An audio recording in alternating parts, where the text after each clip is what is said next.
ليلة القدر خير من ألف شهر. السلام عليكم ورحمة الله وبركاته. بسم الله الرحمن الرحيم. الحمد لله والصلاة والسلام على رسول الله وعلى آله وصحبه أجمعين. My brothers and sisters, we need to remember Allah in all situations. Many times when we have a need, we cry to Allah.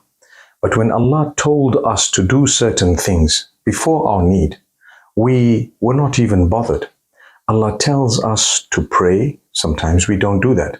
Allah tells us to worship Him alone. Sometimes we don't do that. Allah tells us to dress modestly in a certain way that is pleasing to Him. Sometimes we don't do that. Allah tells us not to do certain things. Sometimes we do those things. Then when we want Allah to do something for us, we expect Him to do it for us. Guess what? He still does it, and He's still out of His mercy. He gives us things we do not deserve. So many times Allah Almighty has reminded us that He's given us things that we haven't even asked for, because He gave it to us without us asking Him. We have our faculties of hearing and seeing, the organs of our bodies, and so much more. Have you thought of how many thousands or countless blessings and favors of Allah upon you and I that we have that we've never asked for? I can see, alhamdulillah, and so can you. At the same time, did you ever ask Allah, "Oh Allah, grant me the ability to continue to see in a way that I don't need to adjust my eyes, subhanallah. Oh Allah, protect me from blindness." So if you look at the supplications of the Prophet Muhammad, peace be upon him, they included gratitude and thanks for things that he already has, more than asking for things that he wants, although that was there. But more than that, there was always gratitude, and there was always thanks for the things that he didn't even ask for. So he used to say, "Oh Allah, I thank you for giving me this and giving me that, and I thank you for this and that. So I thank you for making me a Muslim, making me a person who worships you alone. I thank you for giving me the ability to get up and do this and do that." And he always said, "Oh Allah, I seek your protection from from your gifts being taken away from me." So many things. So my brothers and sisters, supplication and calling out to Allah in terms of dua as well as dhikr. Now, dhikr is the remembrance of Allah. Allah says, "Fadhkuruni adhkurkum." Remember me, I will remember you. That does not mean Allah will not provide for you if you don't remember Him. He has provided for everyone. In fact, He's provided for the disbelievers as well. And He says it in the Quran, that I have provided for the disbelievers up to a certain time. And that's Allah. He's provided for the sinful as well. And Allah has tested everyone. So in one narration, the Prophet Muhammad, peace be upon him, says, "Ta'arraf ilallahi fi rakha'i ya'rifka fi shidda." Get acquainted with Allah during your days of ease, and Allah will be acquainted with you during your days of hardship. You come close to Allah during your time of ease, and Allah will come close to you during your time of hardship. That's an amazing narration, because what it does is it makes us ponder over the fact that although we're not in desperate need of anything right now, in terms of hardship and difficulty alleviation, but if we get close to Allah, the day Allah tests us, He will cushion it for us, and He will help us sail through those days in a way that will make it easy for all of us. That's the blessing of Allah. So my brothers and sisters, learn to remember Allah. How do you remember Allah? Number one, be conscious of Him. Remember, He's your maker and you're answerable to Him. You are answerable to Allah. Whatever you do, you owe a response to Allah. He will question you. You're going to talk to Him without a translator. You're going to talk to Him, you and Him, directly. You have to explain to Him. He will ask, even though He knows the answer. He gives you an opportunity to talk, to confess, to say things, and so on. So Allah is going to ask you about everything. In the Quran, he says, ثُمَّ لَتُسْأَلُنَّ يَوْمَئِذٍ عَنِ النَّعِيمِ. Then definitely, indeed, you will all be asked about the favors that I have bestowed upon you. Everything. I'm going to ask you, every single one of you, the details. So we are answerable to Allah. So if you want to have a beautiful relationship with Allah and engage in something known as the remembrance of Allah, you need to be conscious of Him. Be conscious of the fact that you're going to return to Him. He made you in the first place. He has you here right now. He's watching. He allows you to make certain choices within what He has permitted and within what He has allowed. And He will ask you how you use this choice, and you're going to go back to Him, and you're expecting a beautiful reward and forgiveness through His mercy. So be conscious. That's the remembrance of Allah. That's how it starts.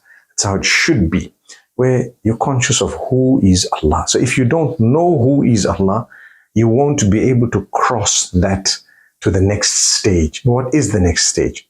Then you declare the praise of Allah.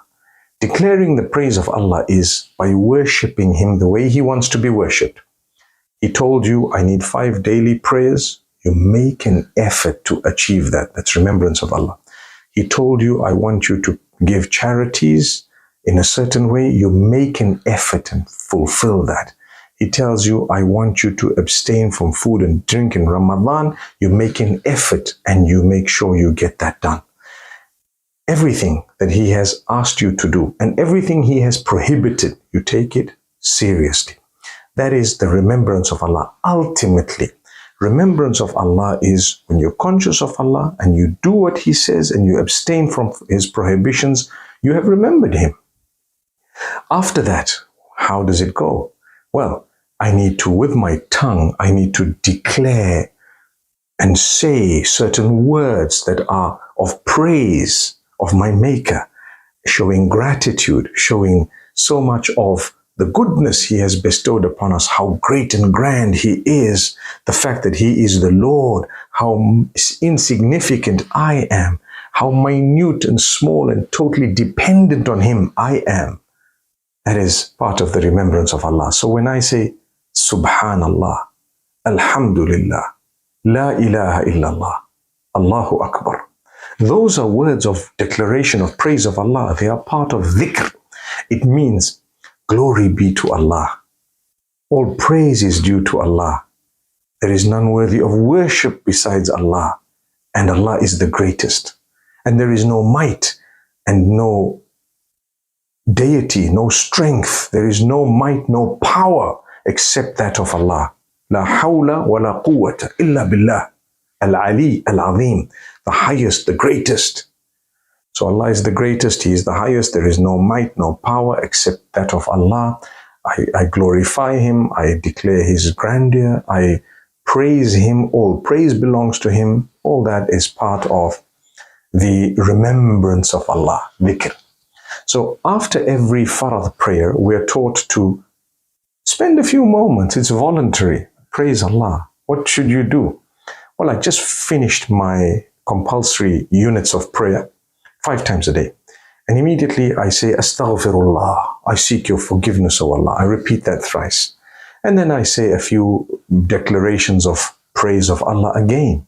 And I say, La ilaha illallah wahdahu, la sharika lahu, lahul mulku wa lahul hamdu, yuhyi wa yumitu, wa huwa ala kulli shay'in qadir. Powerful meanings.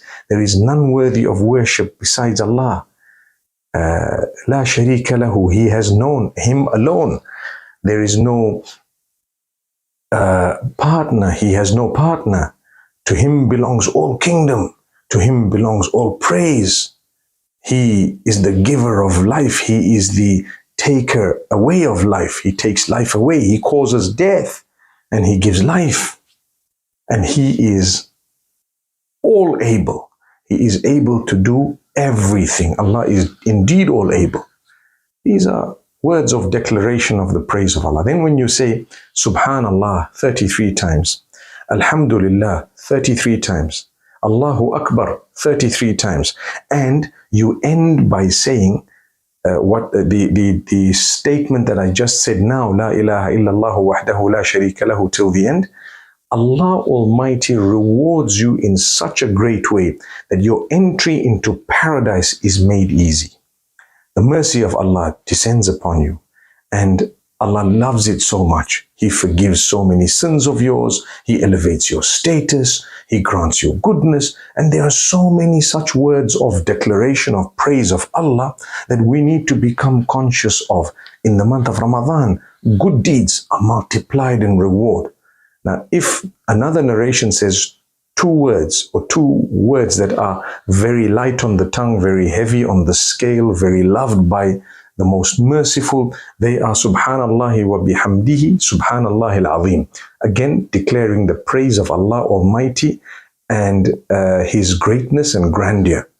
So Allah is the greatest indeed. When we declare these words and say them, Allah loves them so much. In Ramadan, it is even more loved.